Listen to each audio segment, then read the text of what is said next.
पैसा चाहिँ दिन्छ नि काम मात्रै गर के तालको मान्छे रहेछ। नमस्कार काका। ओ नमस्कार बाबु नमस्कार। नमस्कार बुवा। नमस्कार नमस्कार। अनि कहाँ गएर आएको नि? कहाँ जानु बुवा, तल बजारसम्म गएर आएको। हजुरको छोरा सहरबाट आउनु भएको, रासन पानी सकिएको छ, त्यही ल्याउन गएको। काका चाहिँ कता जानु लाग्नु भएको? कहाँ जानु र बाबु, घर बसेर पनि दिक्क लागेको यसो गाउँ डुलेर आउँछु भनेर यसो आङ तन्काउनु यसो गाउँतिर हेरेको। काका घरतिर सबैलाई सन्चो छ त? सन्चै छ बाबु, सबजनालाई सन्चै छ। अनि बुवा हजुरलाई एउटा कुरा थाहा छ कि थाहा छैन? मैले एउटा गाउँमा हल्ला सुनेको थिएँ।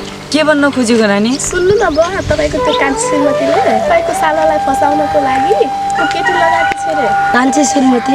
काकाले पनि दुईटी बिहा गर्नु भएको छ र? अनि बुढो काकाले पनि दुईटी बिहा गर्नु भएको थियो। हो नि बाबु, मैले त्यो दुईटी श्रीमती मिलाउनै गाह्रो भएको। बाबु तिमीले पनि मती नबिगार्नु है। हुन्छ काका हुन्छ, मेरो यति राम्रो श्रीमती म छोड्न सक्छु र? हुन्छ हुन्छ, तिमीले राम्रो काम गरेर यसो जाऊ, म पनि गाउँतिर राख्छु है।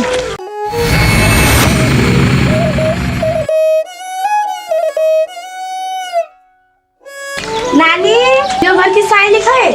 के यता हुनुहुन्छ? साइलीको बहिनी हो तिमी? ओहो गीता पो आइछ। को हुनुहुन्छ भनेको त? दर्शन गरे गीता। बसेरै कुरा गरौँ। कुन भयो त पाहुनालाई? कुन दशा लाएर आउनुभयो त आज हाम्रो घर? ला ठिकैले नआए कस्तो गर्छ त? फुर्सद भएसम्म त आइहाल्छु नि। घरमा काम हुन्छ नि, गर्नुपर्छ नि। घरमा एकछिन फुर्सद पाउने होइन। साइली उ चाहिँ तेरो बहिनी? ओहो मेरो कान्छी बहिनी।